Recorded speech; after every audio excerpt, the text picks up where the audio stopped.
The flashing lights painted the street in red and blue, reflecting off parked cars and storefront windows. Miss Johnson stood still, gripping her grocery bags as the officers stepped out of their vehicle. The group of young men shifted, their confidence flickering for just a moment. Some took a step back, others shoved their hands into their pockets, trying to play it cool. But the energy had changed. A tall officer approached, his expression calm but firm.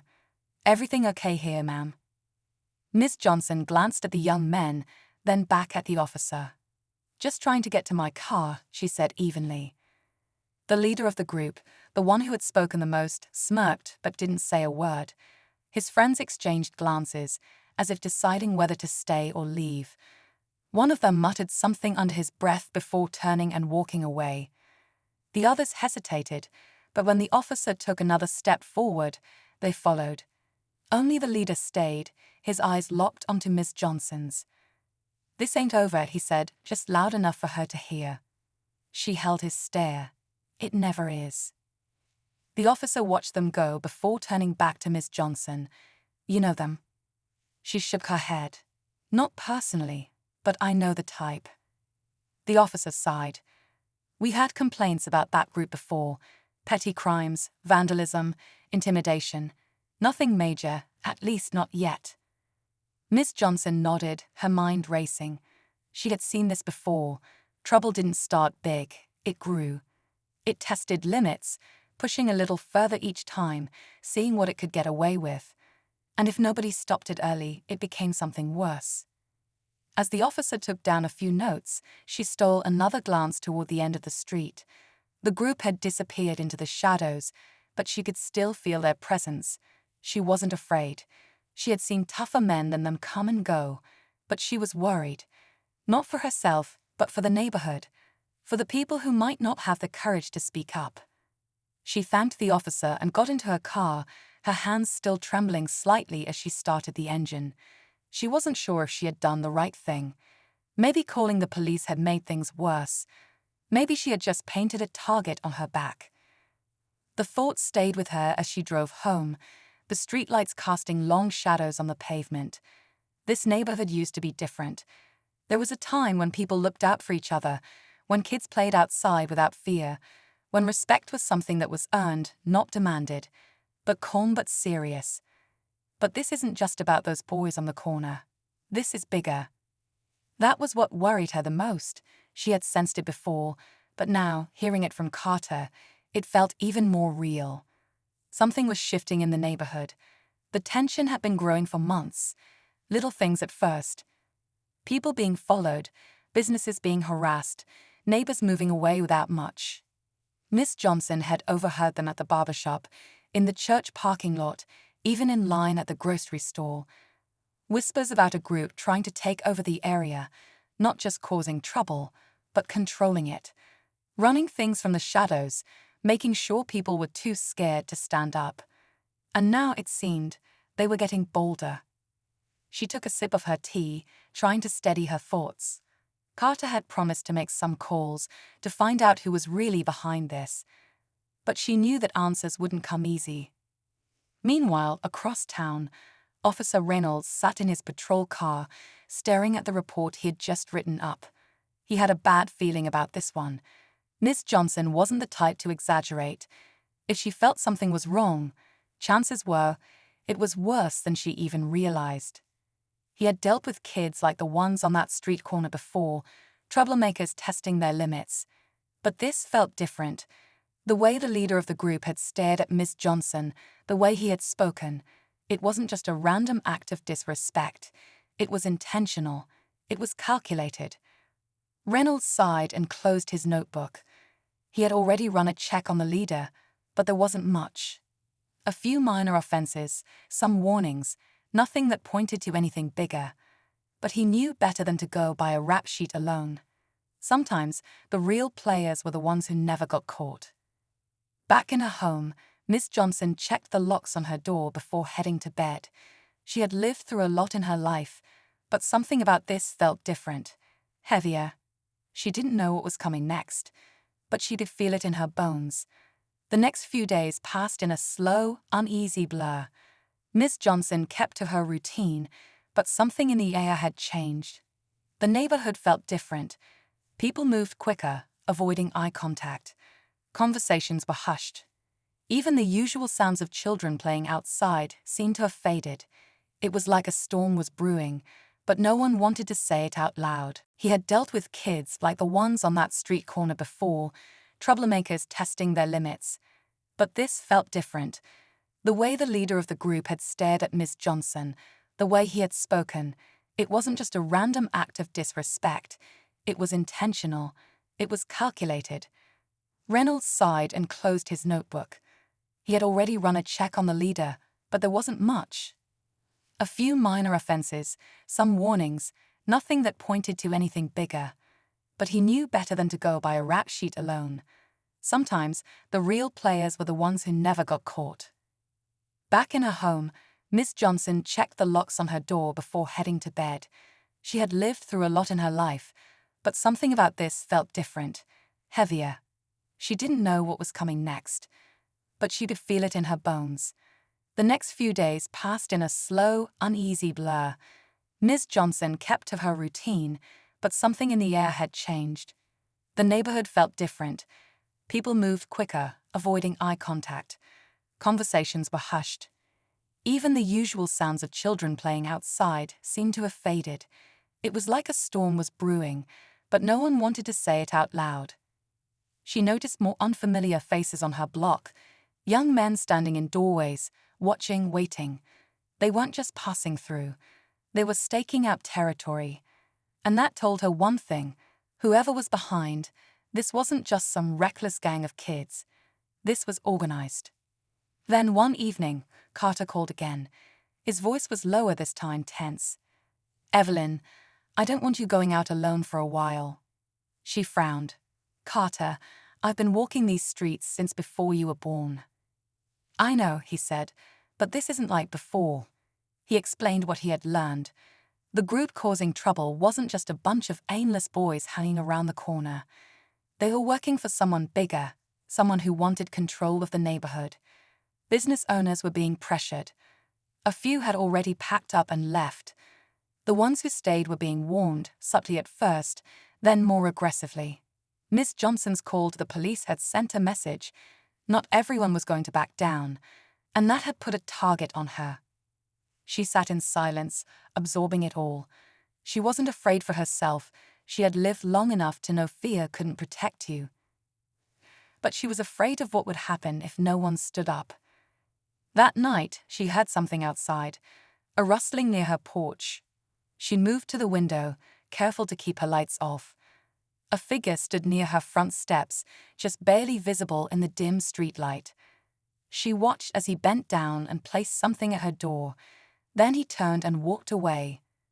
Her heart pounded as she opened the door and picked up the object. It was a single brick, wrapped in a piece of paper. Unfolding it, she read the words scribbled in red ink. Asterisk, asterisk, stay quiet. Stay out of it, asterisk, asterisk. She exhaled slowly, her grip tightening. A warning. And at the center of it all was the group Miss Johnson had encountered. The church was quiet when she arrived, the wooden pews bathed in soft morning light. Green greeted her with a warm but concerned smile. He had heard about the incident. "This is getting worse, Evelyn," he said, shaking his head. "People are scared. Some are thinking about leaving." What none of them knew was that by the time the night was over, everything was about to explode. Miss Johnson barely slept that night. The brick sat on her kitchen table like a silent threat, its message clear. She had been warned. But instead of fear, something else burned inside her: determination. She knew Carter would tell her to lay low, but she wasn't built for that. She had spent her whole life standing up to injustice, and she wasn't about to stop now. She decided to pay a visit to an old friend, Pastor Green. If anyone still had the community's trust, it was him. The next morning, she made a decision. She wasn't going to be intimidated. She wasn't going to let them win. But what she didn't know was that things were already in motion. Across town, Officer Reynolds sat in an unmarked car, watching an abandoned building. His gut told him something was going down tonight. Carter's sources had mentioned a meeting, a gathering of the people behind all of this. He had backup waiting. They were watching, listening, waiting for the right moment to move. That's what they want, she said.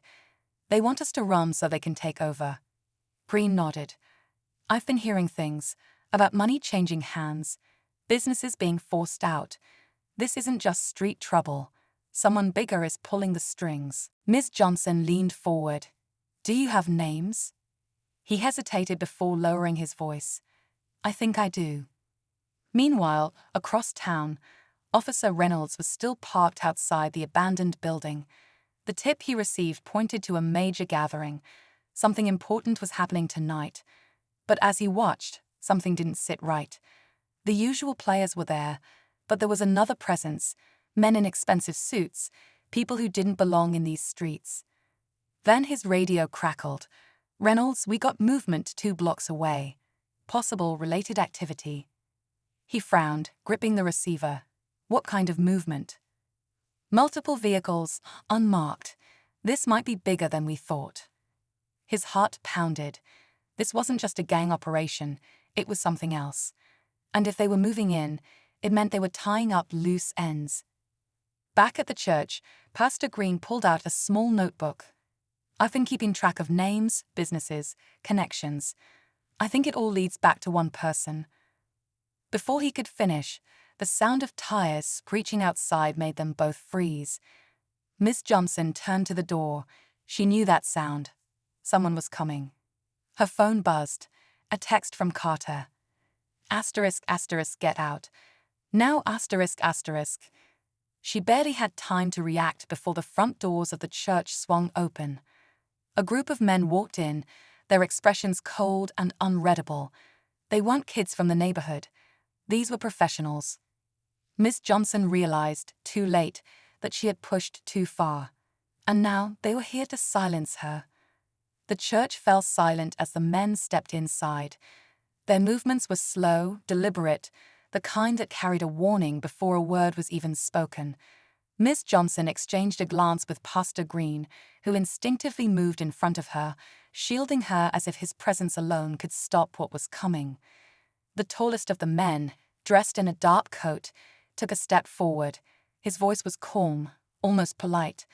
Ms. Johnson, we hear you've been asking a lot of questions.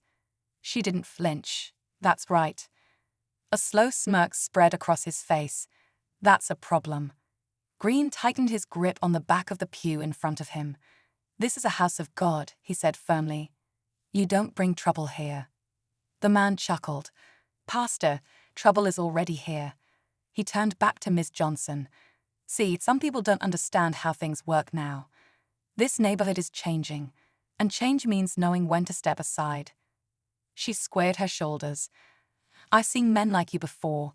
You think fear gives you power, but you don't own this community. His smirk faded. A muscle in his jaw twitched. Respect goes both ways, ma'am. You stay out of things, life stays peaceful. Miss Johnson wasn't sure what would have happened next if the doors hadn't burst open behind them. A second group entered, this time Carter, flanked by 2 younger men she recognized from the community center. They weren't armed, but they didn't need to be. Their presence alone shifted the energy in the room. The man in the coat exhaled sharply. Miss Johnson let out a breath she hadn't realized she was holding. Carter turned to her. They won't stop, Evelyn. Not unless we stop them first. She nodded. Then we need to move fast. Across town, Officer Reynolds was coming to the same realization. The men in suits had left the abandoned building, their cars pulling away in different directions. His gut told him they were tying up loose ends. Then his radio crackled again. Reynolds, shots fired near the church. His blood ran cold. He threw the car into drive and hit the gas. Everything was about to collide. As Officer Reynolds spat through the streets, his hands gripped the wheel tightly. The radio continued to crackle with dispatch updates, but he barely heard them. His gut told him this wasn't just a random incident, this was retaliation. And if it was happening at the church, that meant Ms. Johnson was in danger. Glancing at Carter, "You're making this messy." Carter crossed his arms. "No, you made it messy when you thought you could scare her." For a long moment, no one moved. Then the man in the coat nodded slightly to his people, signaling them to back off. "This ain't over," he said, his voice low. Then, just as smoothly as they had entered, they walked out. Back at the church, the echoes of a single gunshot still rang in the air. Miss Johnson's heart pounded as she ducked behind a pew, Carter and Pastor Green beside her. One of the young men who had come with Carter had reacted faster than anyone, slamming the doors shut just in time to keep the shooter outside. "Everyone stay down," Carter whispered. He gestured for one of the young men to check outside through a side window. The kid moved carefully, peeking through the curtain before turning back, his face tense. Two guys outside, one with a gun. They're waiting. Miss Johnson steadied her breath. "They want us scared. They want us to back down." Carter nodded, "But they don't know we're ready." Outside, the men weren't alone for long. Another car pulled up, this one sleek, dark, and too polished for the usual street trouble. When the door opened, the same man in the dark coat stepped out. He adjusted his cuffs, taking his time, as if he had all the power in the world. Then, just as he was about to say something, the sound of sirens filled the air. Officer Reynolds' car skidded to a stop at the curb. In an instant, the two armed men bolted. The man in the coat, however, didn't run. He simply stepped back, watching as Reynolds jumped out, gun drawn. "Hands where I can see them," Reynolds barked. The man smirked but complied, raising his hands just enough to appear cooperative. "Officer," he said smoothly, "is there a problem?" "You tell me," Reynolds shot back. "Because last I checked, your people were just outside this church waving guns around." "I wouldn't know anything about that," the man replied. "I was just arriving when you showed up." Miss Johnson and Carter stepped outside cautiously, just in time to hear those words. She studied the man's face, the way he spoke with such practiced ease. He had done this before. Reynolds wasn't buying it either. "You think you're untouchable, huh?" The man smiled, lowering his hands slightly. "Officer, let's be real. You won't find a single thing tying me to any of this. No weapons, no proof, just speculation. And speculation doesn't hold up in court." Reynolds clenched his jaw. He knew the man was right, at least for now. But before he could respond, another car pulled up. This one wasn't unmarked, wasn't sleek. It was an old sedan, the kind that had seen years of wear and tear. The driver's door opened, and out stepped an unexpected figure. One of the boys from the street corner, the same ones who had harassed Miss Johnson days earlier. Only this time, he wasn't cocky. He wasn't smirking. He looked nervous. "I got something to say," he announced, loud enough for everyone to hear. "I know who's really running things around here." The man in the coat stiffened, his calm expression faltering for the first time. Miss Johnson's eyes narrowed. She had suspected there was more to the story, but she hadn't expected this. The same kids who had been part of the problem were now holding the key to exposing it all. And just like that, the entire game changed. The street went quiet as all eyes turned to the young man. He shifted nervously under the weight of the attention, but he didn't back down. He took a deep breath and spoke again. "I know who's been paying us, who's been telling us what to do," he said, "and it ain't just some local gang." Officer Reynolds stepped forward, his expression serious. "Go on." The young man swallowed hard. "It's him," he said, nodding toward the man in the dark coat. "And the people he works for." For the first time, the smooth confidence on the man's face cracked. It was subtle, a slight narrowing of his eyes, a small clench of his jaw, but it was there. He turned his head slightly, just enough to glance at the young man. "You sure you want to do this?" His voice was low, almost casual, but the threat in it was clear. The young man hesitated, then nodded. "Yeah, I'm sure." Miss Johnson watched, her heart pounding, as Reynolds signaled his team. Within moments, another squad car arrived. Officers stepped out, moving with purpose. The man in the coat didn't fight, didn't argue. He simply exhaled and let them place him in handcuffs. Like I said, he muttered, messy. As he was led toward the car, Miss Johnson turned to the young man. Why now? She asked gently. He looked down at the ground, then back at her. Because I see what's really happening. It ain't just about money.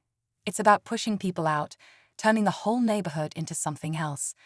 And if we let them do that, we lose everything. Carter stepped forward, nodding. You did the right thing, son. The boy let out a shaky breath, then looked back at Miss Johnson. I'm sorry for what we did the other day. That wasn't right. She studied him for a long moment, then gave a small nod.